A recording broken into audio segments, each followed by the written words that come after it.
New research is looking into why it's been so long since a major earthquake hit the southern San Andreas Fault Line. That's right. It's been 300 years since a major earthquake hit. The typical interval is every 180 years. So you know what that means. This study published in the journal Nature found that major earthquakes in that area tend to happen when a nearby body of water was filling or full.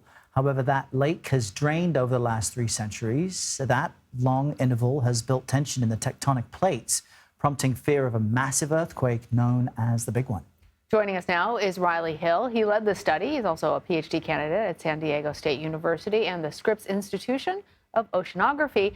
Ryley, this was really interesting, the idea that water impacts the potential earthquake. What more can you tell us?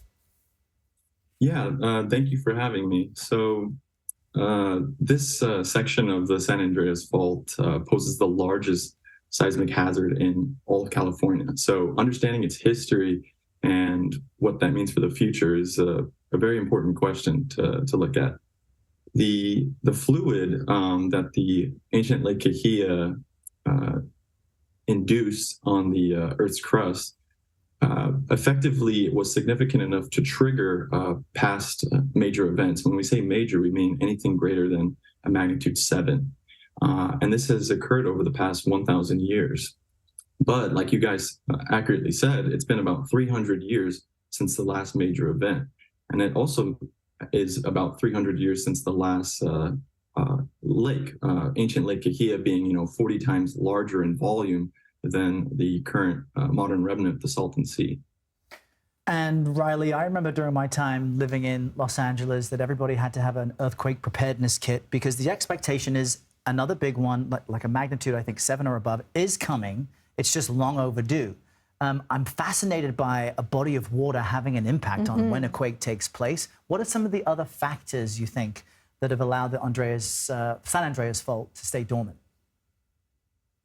Right. So the tectonic forcings are the major player here.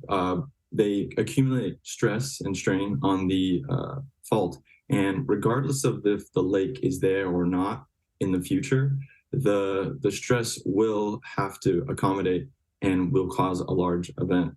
The 300-year open interval, we have found that because the lake has declined, the lack of the lake has produced stresses on the fault that actually may have contributed in part to a sort of clamping effect that has maybe effectively prolonged the stress to allow it to accumulate greater, which means that more stress could be released in the future or a sequence of events. So hopefully, all the stress isn't relieved at once and it actually gets broken up, but we can't tell that from our research or for the future. Still a lot of questions. Ryley, I know that everybody must ask you about predictions. Our producers tell us that that's not what your study is focused on, but I'm wondering if you can share any other takeaways from your research that might help people better prepare for the big one eventually coming. Yeah, so like I said, this section poses the largest seismic hazard. And the reason is that if there was a northward propagating rupture, this would cause a lot of seismic energy to sort of bounce around in LA, like water in a bathtub. This energy would create devastating shaking. So we as like individuals and people in Southern California, we need to definitely have earthquake kits and be prepared for when that happens. There's also great programs like Shake Alert, which you have on your phone, which would alert you when an earthquake occurs. It might give you a few seconds, minutes, depending on how close it is, to prepare yourself. And just find a desk to sit under, or be safe out there. That's right. And those emergency kits include batteries, supplies, water, a radio. Make sure you have that on hand if you live anywhere in California or near this fault line, so that you can at least survive the first few days. Ryley, great to chat with you. Thanks for the warning. Thank you for having me, guys. Have a great one.